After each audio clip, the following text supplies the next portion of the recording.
Good morning. My name is Angelina Carlton. I'm the founder of Legacy Planning, a boutique coaching and advisory firm that helps you define, develop, and execute your life legacy. This morning, I have the pleasure of introducing Sybil Ackerman-Munson to the Building Your Legacy podcast. She has devised strategies worth over 45 million for large and small private foundations, individual donors, and public charities. Over the course of her career, she also gained a JD from the Lewis and Clark Law School, a master's degree from the Yale School of Forestry and Environmental Studies, and a bachelor's of science from Scripps College. Sybil has served on numerous boards, task forces, and stakeholder groups. She also knows what it's like to be a grantee. She has worked for over 10 years at environmental nonprofits prior to her work as a foundation advisor. So welcome, Sybil, this morning.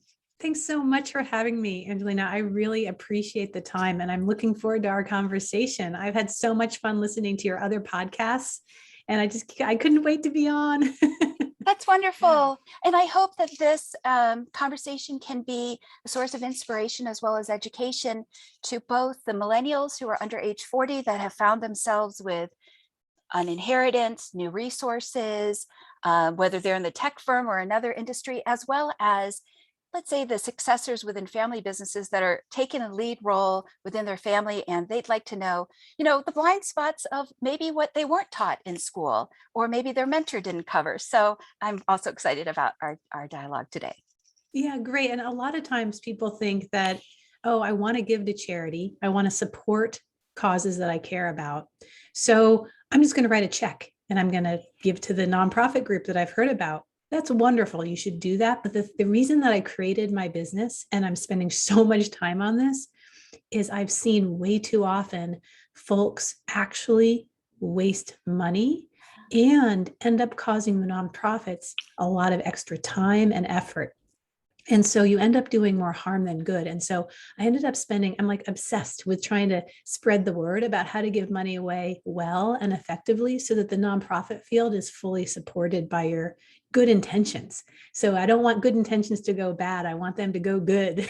Absolutely. And the name of your entity, I believe, is Do Your Good, which we're going to get into in a moment regarding the story behind it. But I absolutely agree. I think that there can be some hesitation when somebody donates money to an organization and they question, will the money, go there? Is it being used efficiently? So we're going to get into all that. So to begin, for a little bit of an icebreaker, how did you get into this niche?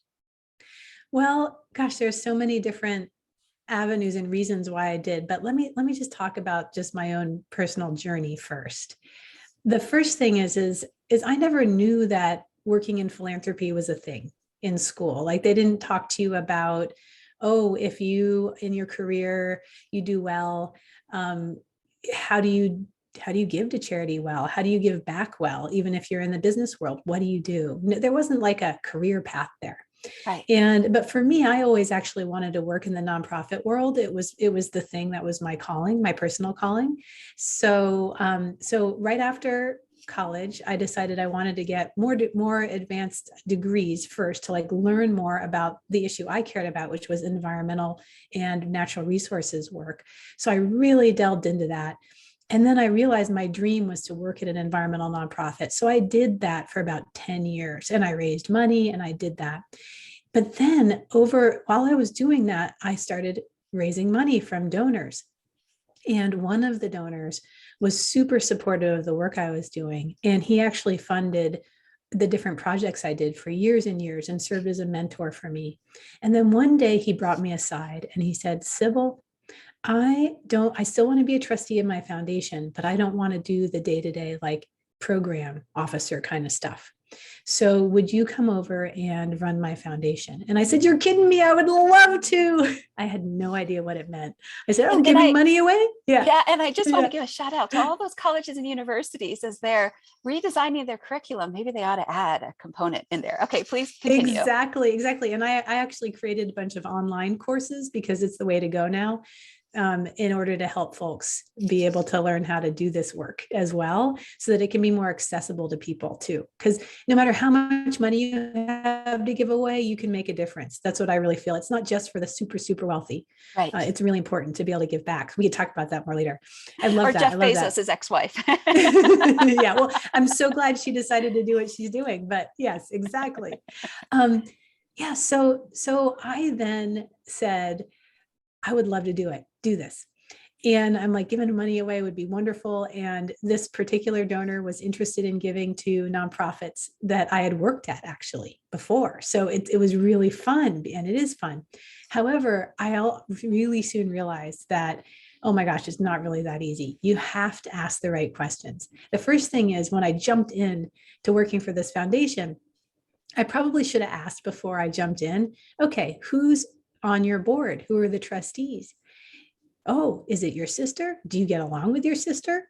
Luckily, the answer was yes in that situation. But these are the kind of things, if you're jumping in to sort of work in this field, you need to make sure you're working with a community of donors and funders that sort of are either understand that they agree with the ultimate vision of what they want to do, or if they have differences of opinion about where they want to go, they've sort of worked through that already.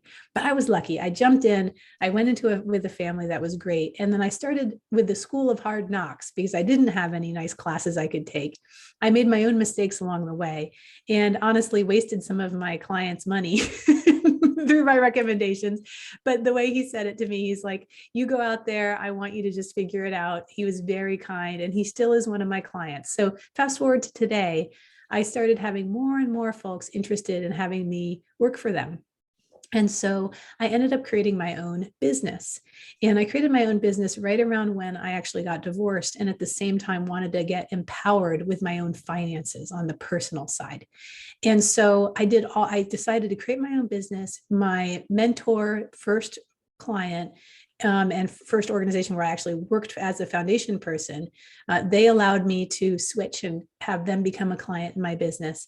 And now I work for lots of different family foundations, helping them give their money away effectively. I've done it for over a decade.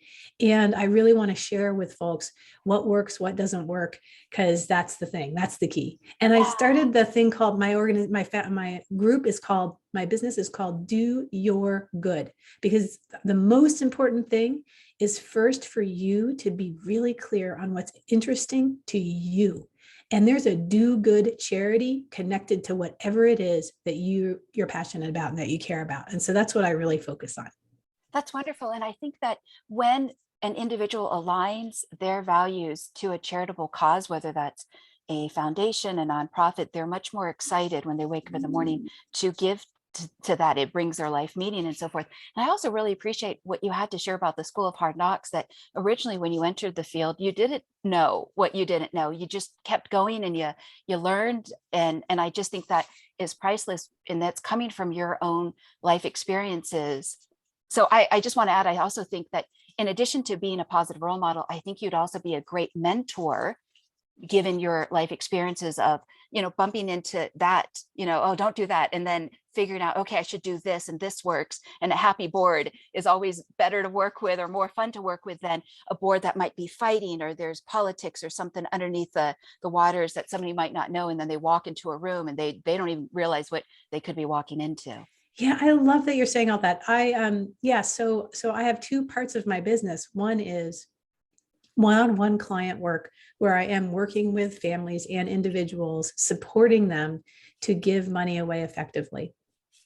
And then the second thing I'm doing and have developed is this Do Your Good business piece, which is all about online courses, so that more people can sort of think about how to give money away effectively.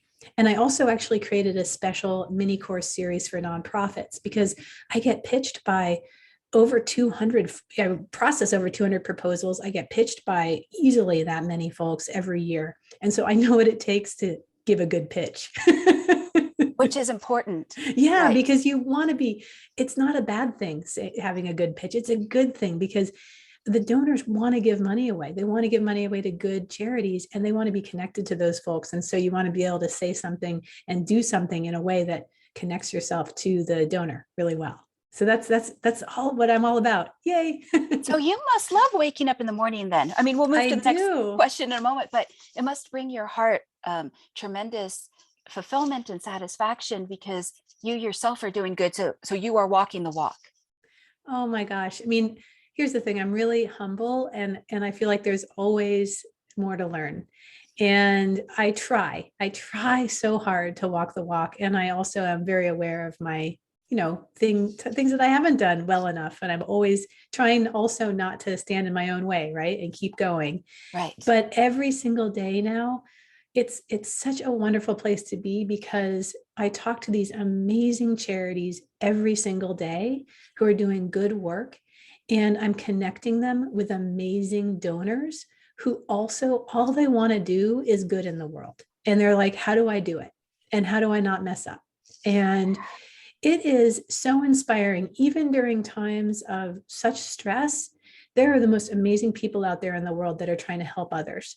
And especially when there's stress in the world, like with COVID, with our pandemic, with all these things that are going on, it's been such an inspiring couple of years for me because of the nonprofits I work with and are able to support through my clients. So it's just I love being the connective tissue there.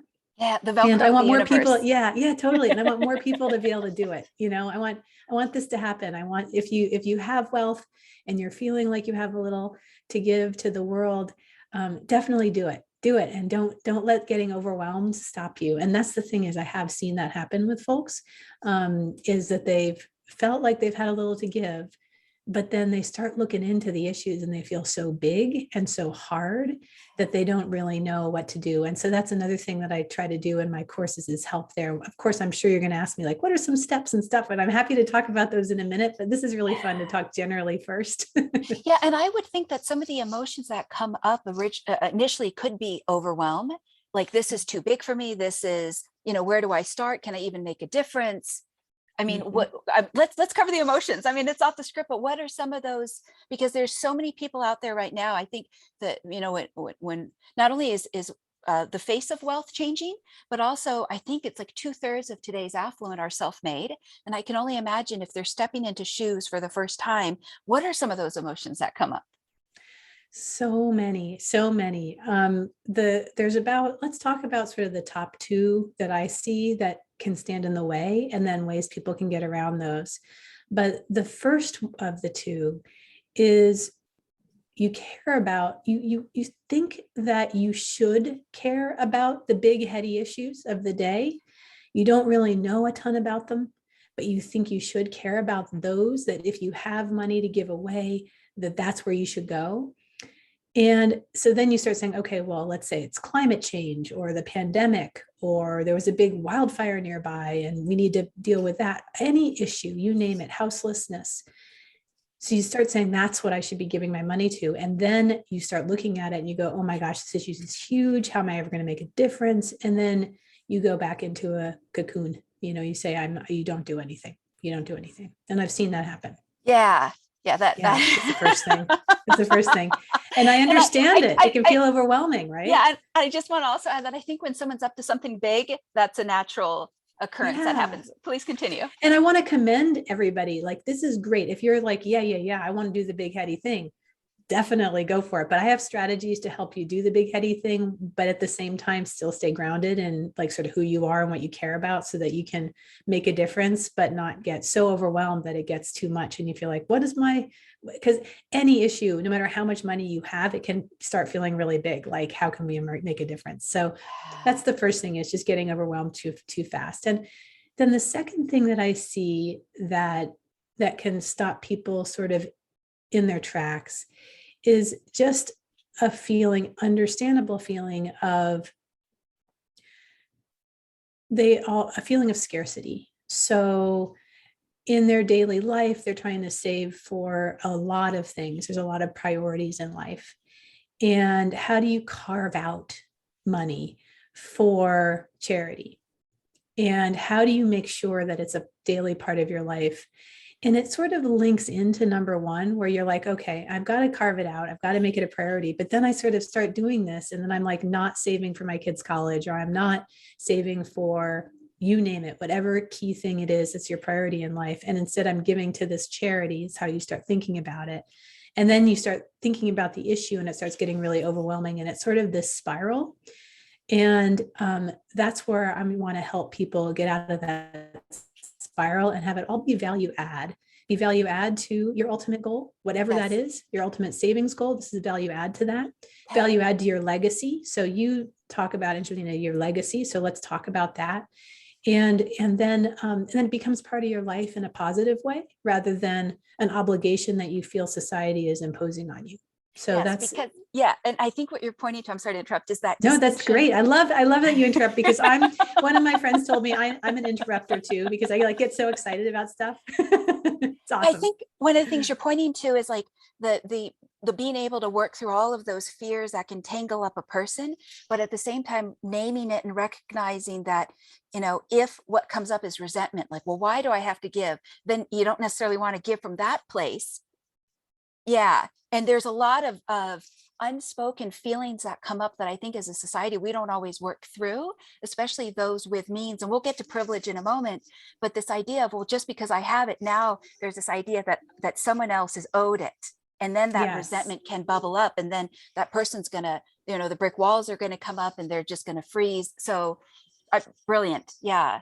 Thank you for bringing up those two emotions, because I think when someone gives, it's also a part of their, what I might call their transformation, because they're growing and they're evolving beyond just what I might call service to self of, another car that I could buy, another airplane that I could buy, another Migaloo, and so forth, right? I mean, how many properties on a portfolio until somebody thinks about, maybe I could, and this will just add to my experience and my journey here. Yeah, and let's talk about. So it sounds like your listeners are younger and also in my generation as well. And so I want to talk about giving in this generation, in our younger generation. I shouldn't say I'm actually the older generation, but sometimes I think of myself as a kid. Oh, thank you. It's the dyed hair and the makeup that fools you every time. But there's some really cool stuff that's happening right now with because we have internet and connectivity and really great things going on. So if you're thinking about giving now, and you may not have a ton of money, but you want to give back, and you really love community and friends and hanging out with people and having fun, but also want to do some good with some of the money you have, there's group funding organizations. In my area in Oregon, the Willamette Week, which is this local paper, has something called the Give Guide. And every year they pool funds, and you can give funds to this pooled fund, and they raise millions of dollars of smaller donations. And then they give back to these cool nonprofits. And it's a whole community. It's really fun. So you can have fun doing it as well. And there's things like that in every community, which is really cool. So it doesn't have to be necessarily like a foundation where there's like an office and people are coming in and making pitches. There can be much more of like a community aspect to giving that's really, really great. That's I see emerging more and more these days, and is really conducive to the new young entrepreneurial spirit that we see today, I think. Yeah, I think it gives to that feeling of connection. Mm-hmm. Yeah, Mm-hmm. so it's not that I'm giving alone, but now I get to be a part of a group and a community, and then it just makes people feel more cohesive. Okay, wonderful. Yes, go ahead, please. Yeah, I was wondering, can we talk about I have these 4 key things that I want to talk about, because it's the 4 things that I ask folks to think about when they're deciding on their giving strategy. Okay. And it's to ground them in who they are first before they jump out and say, let's start writing checks. Is that all right to talk about now? Yes, please do. Okay. Yes. And then we'll talk about trends, because I think that's very practical, because you're walking them through the forest. Yeah, totally. So it's no matter how old you are, no matter what you want to do here, if you want to give right away, if you want to give in your will, if you want to any other piece, the first thing that I do that I've really thought a lot about is, how do you think about giving based on who you are? There's 4 things that I suggest that you sit down with yourself and journal about. The 4 things are: first, think about your typical week. What is it you do every week? Is it bringing your kids to school every morning? What job do you have? what is it you do in your typical week? Write all that down. No judgment, just write it down.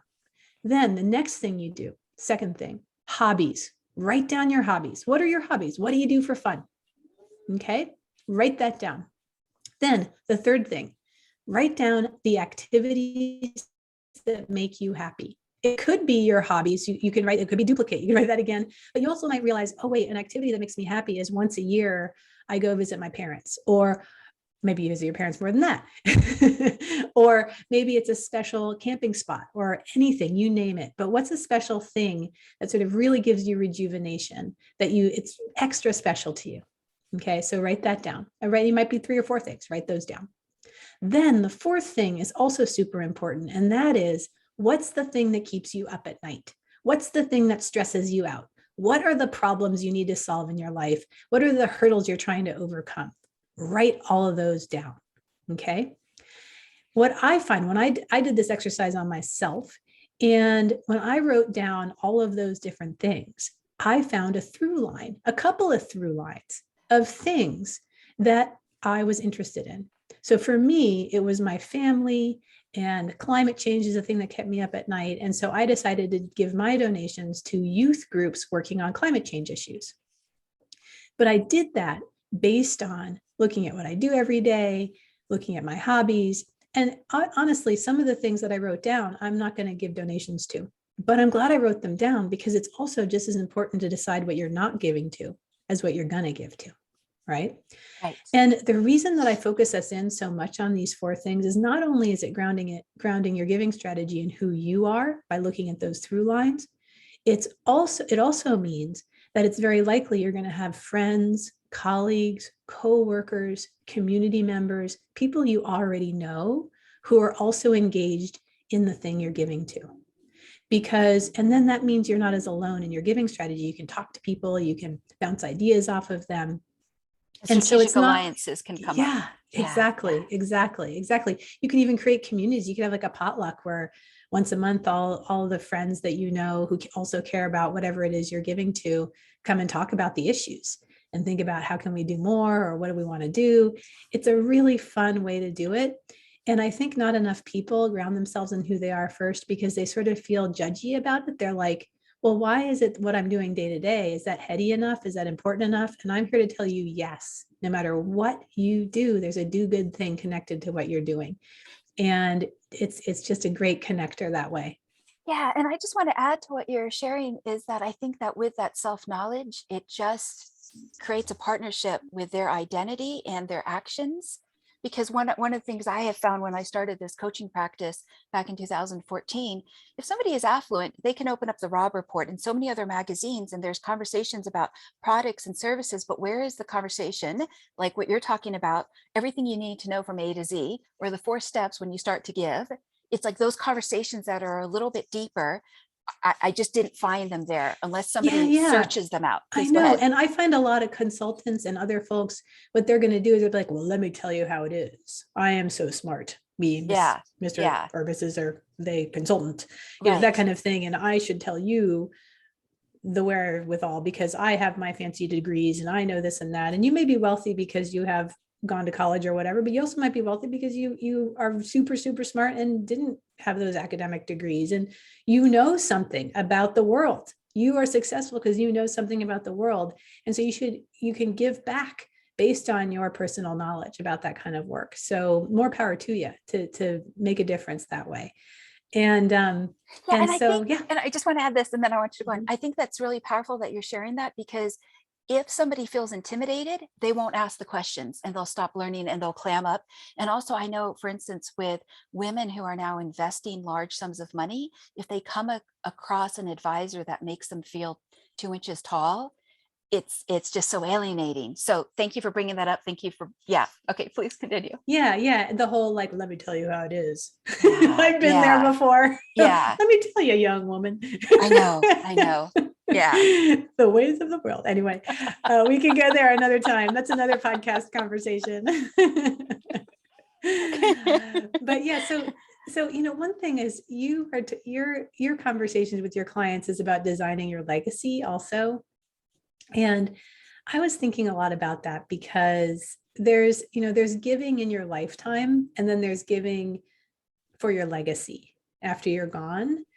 And I Yeah. was wanting to know if you wanted to talk about that a little bit, because there's similarities to how you might want to think about it, but there's also some differences in terms of what you do now today and what you do for the future. And so I thought we might want to talk about that, but I want to be sure that we covered everything you wanted in that first part first. Oh, you can take the conversation wherever you'd like. And I Yay. think that those nuances are so important because, again, we don't know what we don't know. And one of the things that I've shared before is, if, my great grandfather, Herbert Carlton, was a hugely successful insurance broker in the Great Depression. Why didn't I get a letter from him telling me everything about his stories and his life? I mean, he was a wonderful gentleman that he dressed like Brooks Brothers and he drove Cadillacs and flirted with waitresses, but why didn't I get a letter? But again, they didn't know that so many generations down the line, somebody would be curious. So yes, please, Mhm. please go ahead.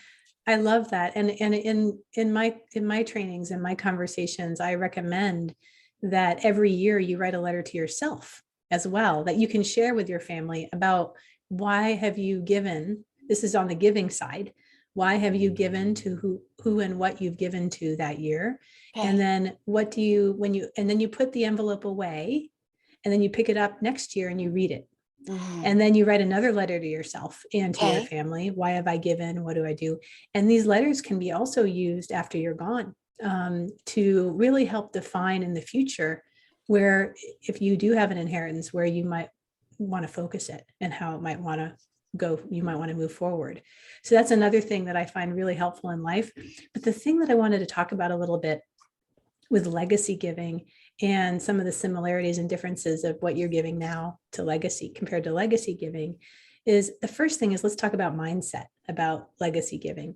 A lot of times it feels like with folks I work with, they're thinking about, the real giving will be after they're gone, because they'll have a little more funding or money to be able to give away.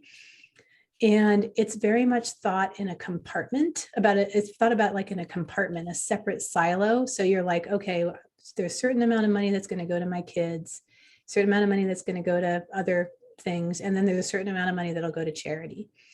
The way that I like to think about it and talk about it with folks is, you know how you have your financial planning goals for your kids? You want your kids to be, if you have kids, you want them to be comfortable after you're gone, perhaps, or any other goal you have, or you're saving right now for, I'm stuck on kids because I've got one of my own and 3 step kids, and they're all going to college right now. So there's a lot of savings and planning and stuff.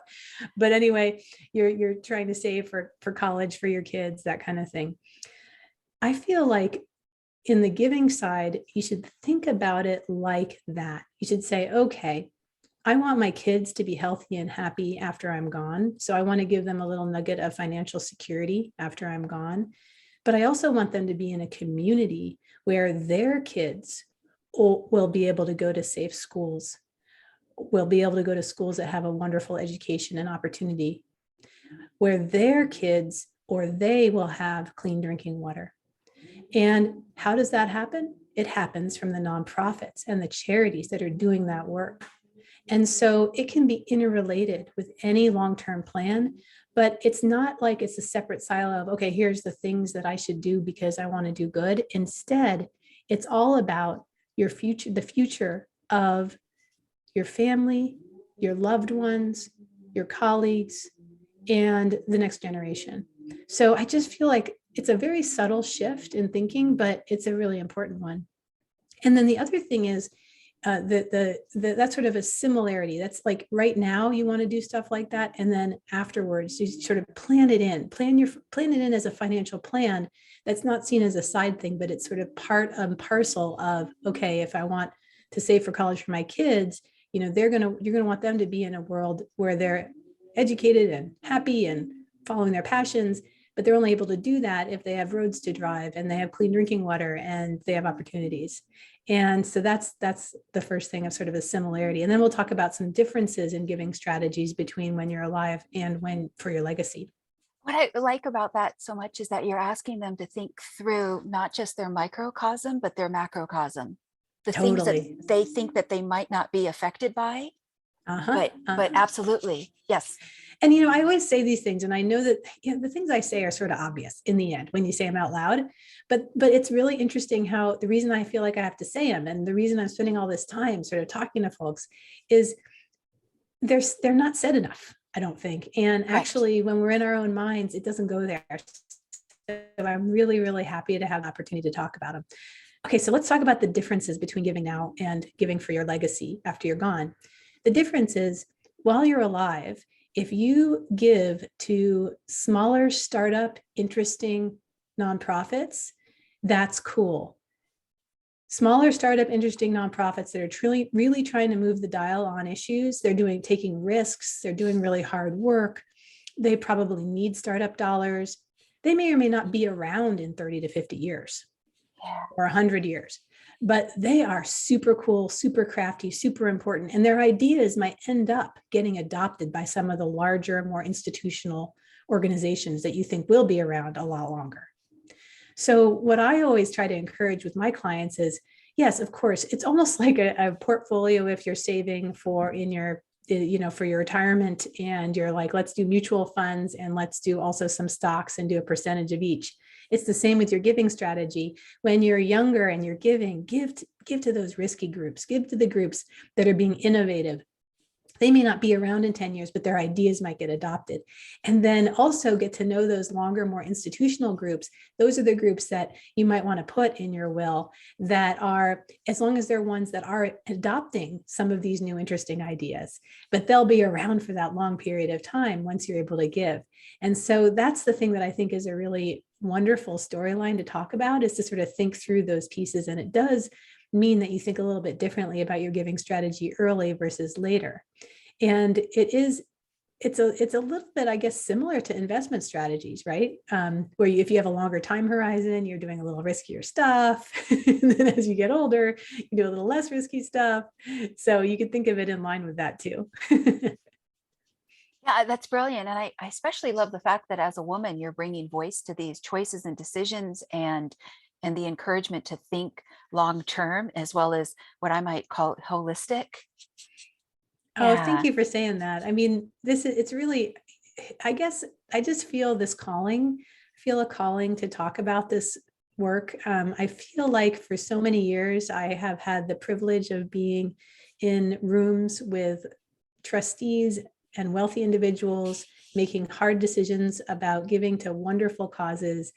And I've had years and years of working with nonprofits who have talked to me about various amazing things. And some of them have been super successful at raising money. And all that information just piles up in my head. And I just felt like an obligation, and not a positive obligation, to talk about it. I mean, this is a scary thing, stepping out and creating a separate whole new arm of my business. I'm like, essentially, I'm not making money off this right now. I am self-financing through my other work so that I can speak about this important work. That's what I really care about. Yeah.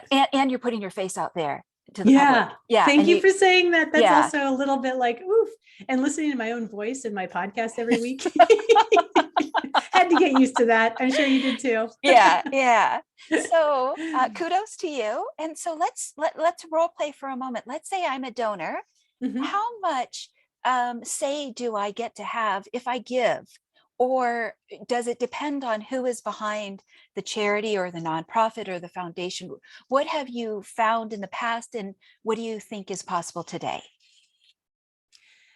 In terms of, can you ask the question a little bit differently so that I can totally get it? Sure. As a donor, do I have input on how much and where the money is spent?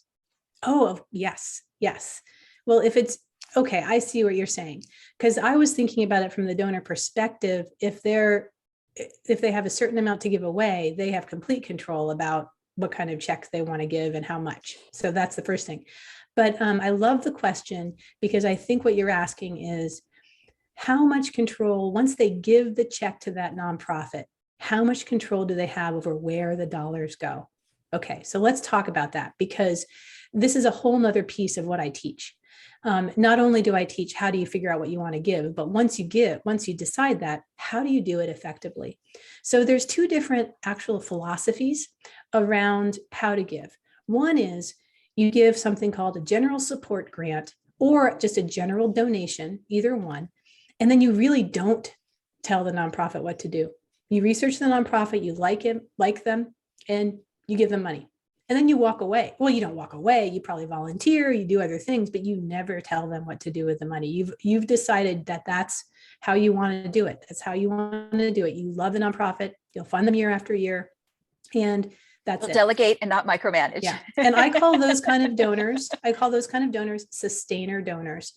Wonderful things. There's positives to do that because then you're really supporting the group. You love the group. Okay. So sustainer donors are all the way. That's what they do. Right. However, there's people out there, and I work for many of them, many of my clients, who they might be giving because they actually care about an issue and they want to move the needle on an issue with their funding strategy. So they like the nonprofits just fine. They love the nonprofits, but they're actually really worried about climate change and how are we going to reduce greenhouse gas emissions, or they're worried about houselessness or other things. And so if they're worried about those issues, a lot of times what happens is it's not really enough for them to give money and walk away from it. They say, okay, there's like 6 different groups I'm funding and there's this gap that needs to be filled and we need to do something about that. So I actually, in this other category of donor who wants to give money away but move the needle, there are donors that I call campaigner donors and donors I call launcher donors. These kind of donors are donors that are like, we want to get in the weeds. We want to actually talk with the nonprofit about how they should spend our money because we can see how the needle needs to be moved. We want them to work with XYZ other nonprofits that we're also funding. And we actually have some expertise in this too, or they've contracted someone, or they have someone on staff who has deep expertise in the issue they want to move the needle on. Okay. Mm-hmm. So those are campaigner. Mm-hmm. Yes. Yeah. And so those are campaigner and launcher donors. And campaigner and launcher donors are great. And they actually do either grants that are called project grants, where you have specific benchmarks and you work with the nonprofits, and nonprofits are very familiar with project grants and they know how to do it.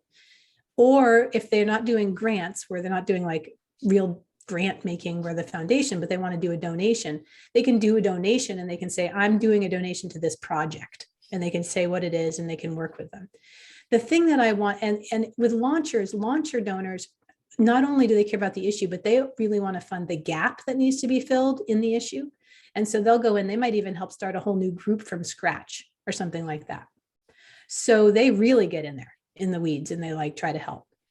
And in some of the courses that I've created, the mini courses in that work is I've created some for campaigner and launcher donors because there's an art to doing that well.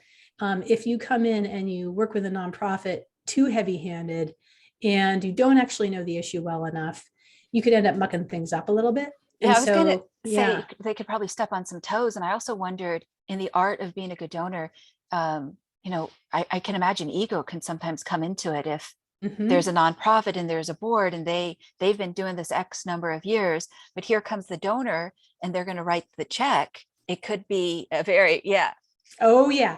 That is one of the main reasons I also created Do Your Good. Okay. So I have spent the last couple of years creating mini courses, easy digestible mini courses, just to deal with these issues. So I have a little mini course on how to not be in a funder bubble if you're a funder, so that you burst that bubble, so that when you're approaching and working with nonprofits, you're supporting them, even if you're a campaigner or launcher donor. And I also have a mini course on how do you fund collaborations well, all that kind of stuff. The list goes on and on. Okay. Because it can be really fruitful if you're a campaigner donor, but it can really be a problem if you don't recognize some of the limitations and how to navigate that. The other thing that can happen, that I've seen happen often, is that you're not clear if you're a donor, that you think you want to be a sustainer donor, but you're actually a campaigner donor, but you don't know that. So you start giving general support money and you start saying, I love you. But then you start going, I love you group, but why don't you do this?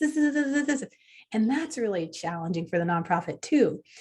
Because they're like, wait, you told me you were going to give us a grant to do the work we're doing. And I've told my board that, and we're out there having fun doing our work, and not just having fun, doing the hard work. Right. And now you're telling me you really wish that it could go here, here, and here. That is a big no-no. Don't do that. right? But it does happen more often than you think. So I have the reason that I created those 3 categories is I really hope that donors can sit back and think carefully about what kind of donor they want to be in the world, and then structure their giving strategy based on that, and then be honest with themselves about what they aren't going to do then. And if they are going to shift over, like to be a campaigner donor from a sustainer donor, they do it deliberately, and they make sure that the nonprofits know that. I can give you a story about one of my clients who did this really well, I think, if you'd like, Okay. but it Yes. sounds like you might have Yes. questions first. I just was going to add that I think that there's sometimes this presumption that if somebody is good at one thing, then they're good at everything. In other Mhm. words, if somebody has money, then they're going to naturally just walk into a room and be an excellent negotiator with a nonprofit.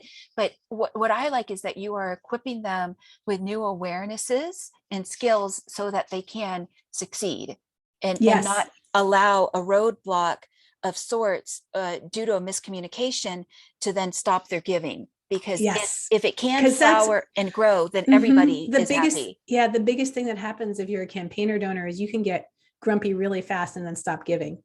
And you can get grumpy because you feel like, why isn't everyone just doing what I say they should be doing? I've seen this happen. And there's a Right. lot of type And A then, personalities. yeah. And instead, what I recommend is if you're super successful in business or some other piece of the world that you've done, so you have wealth to be able to give, be honest with yourself too. You might have a big issue that you care about, but you might actually not know that much. So you might want to contract an intermediary, someone who is an expert, to help navigate between the nonprofits and yourself and support you both. You might want to hire a facilitator to help facilitate the nonprofit meetings where you're not in the room, but the facilitator is helping. There's a lot of techniques you can use, and that's what I do in my trainings, because if you don't, and you just come in going, well, I was really successful at business, and so everyone should just hop too. And I have seen that happen, so everyone's like, oh no, that would never be me, but it does. It is you sometimes. And it's sometimes me too. Honestly, I run myself through my own tests because I screw up too. Right. I have had my nonprofit friends say, Sybil, you shouldn't be in this meeting right now. Remember, you're a funder. I'm like, oh yeah.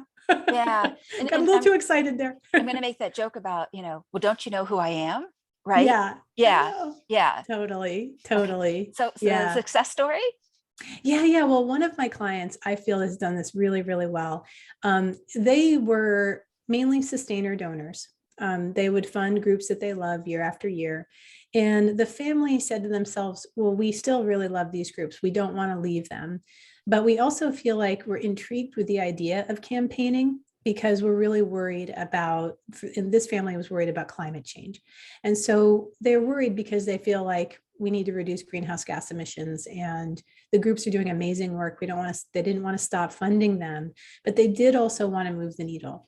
And so themselves, like, sort of think about, okay, if there's an extra campaign, like if the groups need extra money for communications or to support businesses to transition to fossil fuel free economies, I mean, all these kind of things, there might be some extra financial support that the groups will need in the short run to help them over the long run. And so what they did was they carved out a special campaign fund within their foundation. So, and I actually managed that fund. But the family members themselves still give year after year, and they have their own personal relationships with specific nonprofits. And what I do is look around for this climate change piece and how we can move the needle. And sometimes I'll add money, not me, but they'll recommend, the groups will, to me. They'll say, we need to add more money because we need to do this, this, and this to help move the needle on the issue that the family you're working with cares about. And so I'll recommend to the family, okay, this organization needs extra dollars to be able to move the needle. So they still get core support year after year from the family, but they've clearly carved out this extra niche. They've hired me as an intermediary because I happen to be an expert in environmental and natural resource work. And so I can figure out how to move, what the dial needs to happen, and people feel good talking to me about it. And so then we can do that too. And so I just want to also use that story as you can do both. It's just, you have to be clear, or all of those. You can be a little bit of all of them. You just have to be clear with how you do it. And so I really love that story because I think that family did it really well. Bravo to them and to you. And I agree with you that I think there is almost like a certain language when you enter this niche. And you might know the niche from what you do on a regular basis, whether that's tech or whatever that industry might be. And then you go into this other field and it helps to speak the same language as the other people in the room. And the other, I'm sorry, I just want to add this, and then Yeah, keep I going. want your Keep thought, going. is it reminds me of the metaphor. It's almost like you're going to another country, and just to have the awareness that you might be really, really good in Belgium, but if you're going to go over to France, now they've got their own microculture of what is acceptable and how you speak, and so to succeed in France, thus it's important to, like, where you're bringing up all of these nuances, like a fund within a foundation. And it's Yeah. obviously you want to go from point A to point B, from Belgium to Paris, like, right? Okay, but it's everything you need to know from A to Z, so that you don't get frustrated at the border.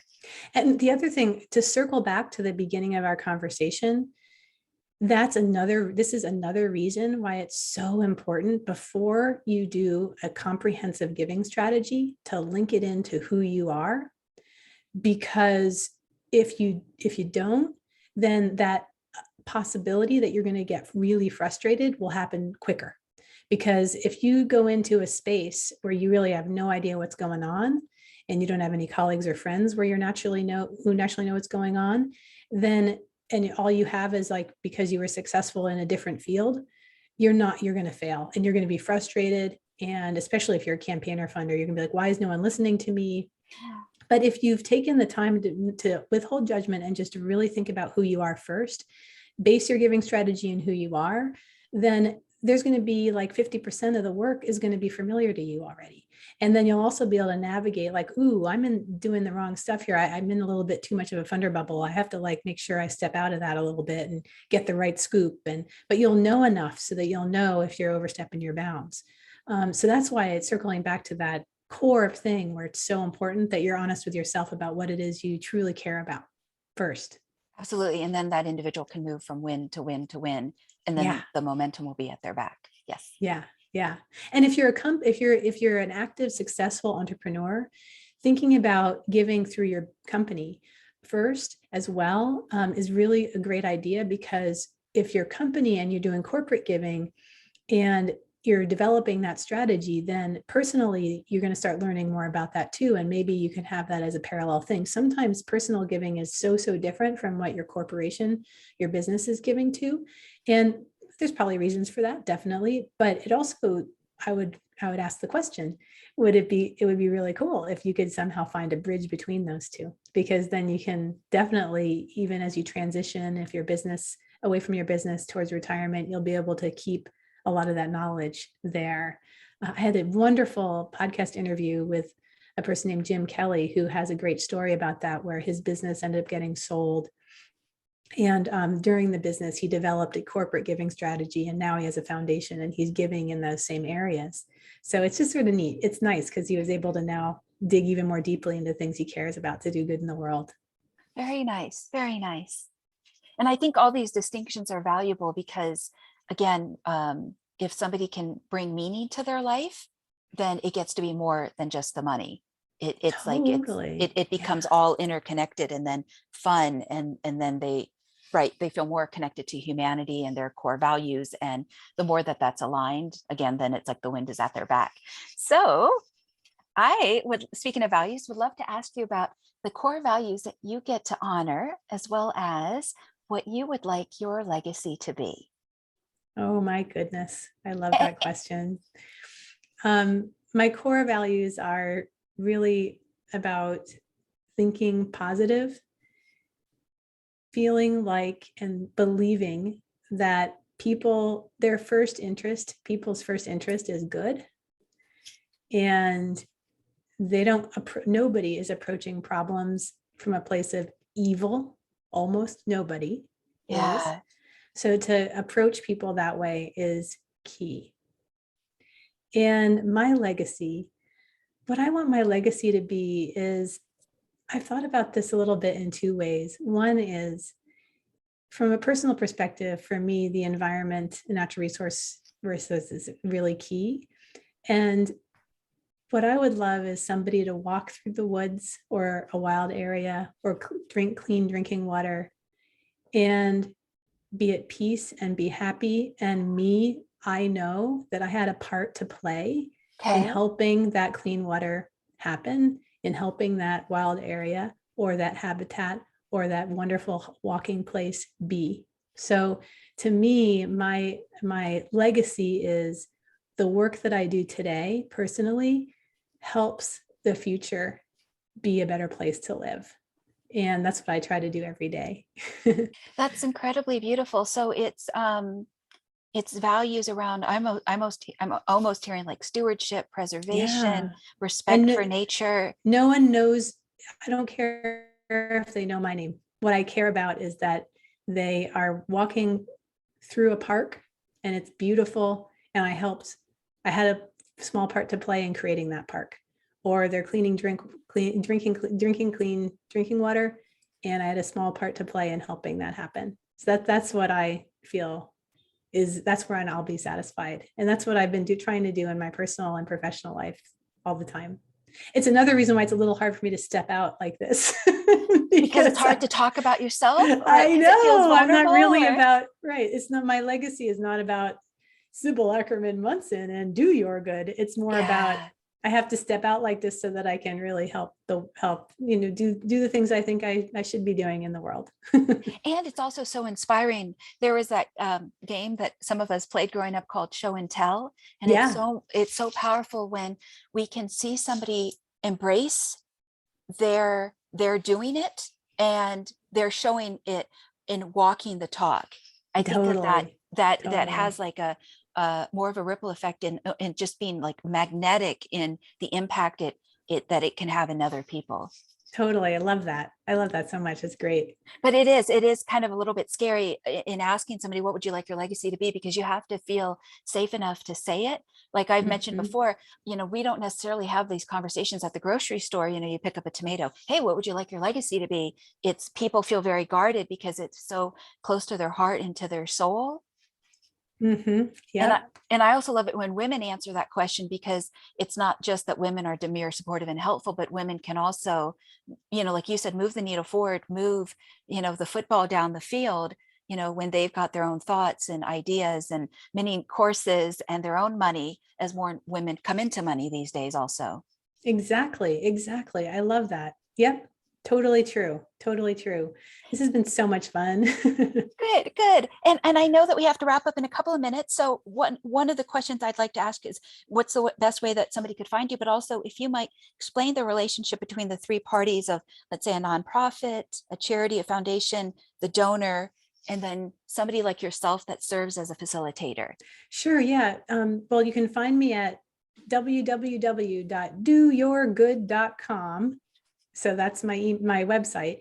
And then I'm on Instagram and Facebook at @ do your good. And then I probably, by saying @ gave my age away. Not a day And over 38. I know, totally. And my name, you can just, I have my email on there and everything. It's really easy to reach me. And so I'd be happy to talk to you if you're interested in anything we have to talk about. And then in terms of the relationship between nonprofits and donors, and I think that's what you were asking. Well, nonprofits are tax deductible entities if they've structured correctly. And so that means if you're giving a donation, it's tax deductible. And so that's why it's attractive for folks who have foundations or want to give individual donations, because it's tax deductible. But a lot of times you might just want to give a donation. You don't care about the tax deduction. That's fine too. And there's organizations that are structured both. You can still just give to a nonprofit, but you also, and that's not for profit. So the organization's not trying to make a profit. Or you can give to political campaigns or other things if you don't care about the tax deduction. So there's a lot of different ways to give back, and it just depends on what you're interested in and that kind of thing. Did that answer your question, Angelina? It does. So I would think that the value that you bring forward is part education and also part Oh yeah, delegation. thank you. So Thank you. so I if forgot to say somebody that part. yeah, so if It's somebody wants to learn more and they partner with you, then it's mhm. almost like the two of you walk forward together and So you right. guide them. At your last guest on your last podcast interview, I think he described what he does really well, and it's similar to the way I'm thinking about how I am. So if you want to give money away effectively, you can give money away by taking my mini courses and do it on your own, and that's fine. Or if, it'd be like if you're going to the gym and you're just working out, this is what your guy said, and you just want to work out, you can just work out. But if you want to have a personal trainer, if you want to have somebody you can bounce ideas off of, who has an expertise in this area, if you really want that, that's when you hire somebody like me who can help you navigate and create your strategy because of all my years of experience. So I can work with you to think through those things. So that's what I do with my one-on-one clients. And then I also created these online courses for folks so it's more accessible. So you can like take a course and you can think about what you want to do. And they're mini courses. They're short little ones, because I know you're all busy. Brilliant, brilliant.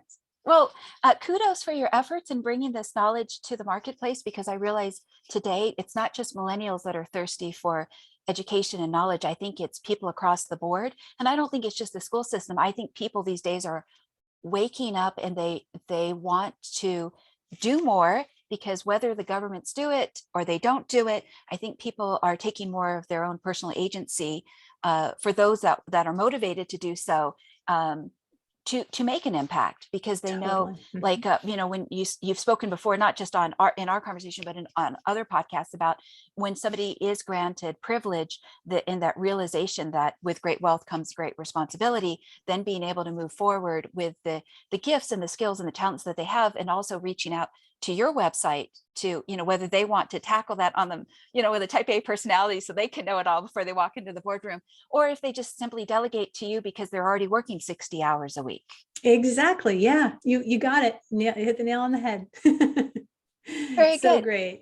Okay. Well, I know that I need to be sensitive to your schedule. So thank you so much for accepting my invitation to be on my podcast. Thank you so much. And I appreciate all of the insights that you brought, the nuances, and I will make sure that in the show notes that there's all of your contact information and so forth. So wonderful. Yay. yay. Okay. So to any of the listeners or viewers out there, please like and subscribe, share with your friends and family, and also keep defining, developing, and executing your legacy. So until next time, thank you so much for joining. Thank you.